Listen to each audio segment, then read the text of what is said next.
எவ்வளவு இரக்கமுள்ள தகப்பனுங்க. எத்தனை பேர் அதை உணர்றீங்க? அவர் எவ்வளவு இரக்கமுள்ள தகவல்.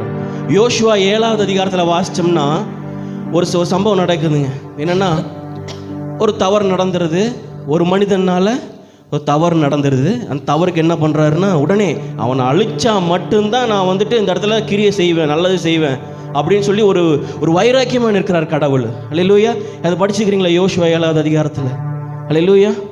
அந்த அளவுக்கு என்ன சொல்கிறது, ஒரு தப்பு பண்ணால் அடுத்து அவ்வளோதான், அதே சீமையினரில் வச்சுக்கோங்க. தப்பு பண்ணால் இதுதான் தண்டனை, இதுக்கப்புறம் தான் நிவர்த்தி செஞ்சதுக்கு அப்புறம் தான் என்ன ஆகும், எதுனாலும் உங்களுக்கு நல்லது நடக்கும். ஆண்டவர் நடத்தி இஸ்ரவேல் ஜனங்கள் நடத்திட்டு வர்றாரு, பாதுகாப்பு நடத்துறாரு. சபிக்க தீர்க்கதரிசி வந்தாலும் ஆசீர்வாதமாய் மாற்றி கொடுக்குறார். ஆனால் அந்த ஆசீர்வாதமாய் நடத்தின கரமே திருப்பி ஒரு நேரம் எதிராய் மாறுது. எதனாலன்னா அந்த ஜனங்கள் செய்த பாவத்தினால. ஸோ அப்படிப்பட்ட ஒரு சூழ்நிலை இருக்கும்போது இன்னைக்கு நம்ம செய்கிற, நான் சொல்கிறேன், நான் செய்கிற அக்கிரமங்கள், மீறுதல்கள், துணிகரங்கள் அதிகமாக இருந்தாலும் என்னை நிலைநிற்க செய்கிறது அவருடைய இரக்கம். அல்லேலூயா. இந்த ஆண்டு முழுவதும் அந்த இரக்கத்தினால் நடத்தி வந்திருக்கிறார். அல்லேலூயா. திரும்ப பேர் அதை அக்செப்ட் பண்ணுறீங்க. எனக்கு இல்லை, கர்த்தரை மகிமைப்படுத்திருக்கு. அல்லேலூயா. அவர் நம்ம எவ்வளவு நம்ம இரக்கத்தோடு நடத்தி வந்திருக்கிறார். அல்லேலூயா. அதுதான் இந்த பாடுற ஓயாத புகழ்ச்சி, ஓயாத கனம், மகிமையும் எல்லாம் அவருக்கு மட்டும்தான். அல்லேலூயா. வேற எது இந்த மனுஷனை ப்ரைஸ் பண்ணுறதுக்காகவோ இல்லை ஏதாவது நம்மளே சாட்டிஸ்ஃபை பண்ணிக்கிறதுக்காகவோ எல்லாம் கிடையாது. அல்லேலூயா. கர்த்தரை உயர்த்தருக்கு அவ்வளவு தப்பு பண்ணால் அழிச்சிட்டு தான் அடுத்த வேலையை ஸ்டெப் எடுத்து போவேன் அப்படின்னு இருக்கிறவர் நின்று, சரி பரவாயில்ல இனிமேல் தப்பு செய்யாதேன்னு அடுத்து நடத்துகிறாருன்னா அது எவ்வளோ பெரிய இறக்கம். அல்லேலூயா. மறுபடியும் இந்த பாடலை சேர்ந்து பாடலாம். பரலோக தந்தையே, பரிசுத்த தெய்வம் நீரே, பல கோடி தேவர்களில் உயர்ந்தவர் உன்னதர், பரிசுத்த தெய்வம் நீரே.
நம்பும் நான் பாக்கியவான், உம்மையே நம்பியிருப்பேன். உம் அன்பை நம்பும் நான் பாக்கியவான், உம் அன்பையே நம்பியிருப்பேன். நன்றி செலுத்துகிற ஆண்டவரே, இந்த ஆராதனை, இந்த சமர்ப்பணம் உங்களை நம்பி ஆண்டவரே.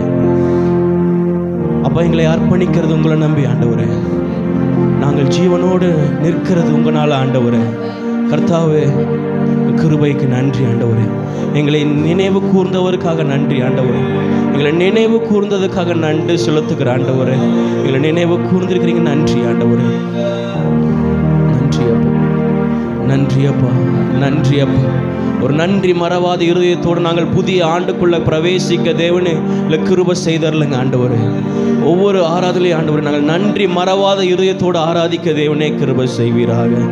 நன்றி செலுத்துகிறோம் அப்பா. மன மகிழ்ச்சியோடு நாங்கள் நிற்கிறோம் ஆண்டவர். இந்த சமூகத்தில் கர்த்தர் எல்லாவற்றையும் பார்த்து கொள்கிறவர், கர்த்தர் சகலவற்ற சூழ்நிலையிலிருந்து எங்களை நடத்துகிறவர், மீட்டெடுக்கிறவர், எங்களை நினைக்கிறவர், எங்களை ஆசீர்வதிக்கிறவர் ஆண்டவரே.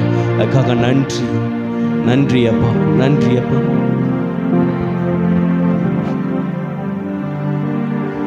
மறப்பேனோ உமது அன்பை, நான் மறப்பேனோ உமது அன்பை, மண்டியிடுவேனும் பாதத்திலே, மண்டியிடுவேனும் பாதத்திலே. மறப்பேனோ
நாட்கள் ஆண்டவரே, இந்த கொடுக்கப்பட்ட நாட்கள் உங்க அன்பை மறக்காதவர்களாக தேவனை கிருபை செய்வீராக.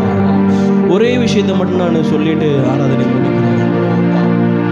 ஒரு கல்லறையில் போய் நிற்கிறோம் இந்த வாரத்தில். அதில் இருக்கிற அந்த ஒரு ஃபாதர் சொல்கிறாரு, அந்த பெட்டியில் போட்டு இறக்கிடுறாங்க. இறக்குனதுக்கப்புறம் ஒரு வார்த்தையை சொன்னார், இவ்வளவுதான் மனுஷ வாழ்க்கை, இவ்வளவுதான் மனுஷ வாழ்க்கைங்க. ஆனால் அதுக்குள்ளே போட்டி, பொறாமை, சண்டை, கோபம், எரிச்சல், எத்தனையோ காரியங்களை வச்சுட்டு இருக்கிறோம். இன்னைக்கு அந்த நபர் வந்துட்டு அவருடைய நாட்கள் முடிந்தது, கர்த்தரிடத்தில் சேர்ந்தார். இந்த நாளில் நாம் கர்த்தரிடத்தில் சேராம இருக்கிறோம்னா கடவுள் எதையோ நம்மகிட்ட எதிர்பார்த்து உயிரோட வைத்திருக்கிறார். அவருடைய சித்தம் செய்யப்பட ஏதோ ஒரு காரியம் இருக்குது, காரணம் இருக்குது. அதனால ஒரு ஜீவனை, ஒரு நாளை தந்து கொண்டே இருக்கிறார். நம்ம நினைத்து பார்க்க வேண்டியது, கர்த்தாவே எத்தனை நாட்கள் ஆண்டவரே, எத்தனை நாட்கள் நீங்க எங்களை சுகத்தோடு ஆரோக்கியத்தோடு பாதுகாத்து நடத்துனீங்க. அது எல்லாமே ஏதோ ஒரு பர்பஸ்க்காக தான் ஆண்டவரே.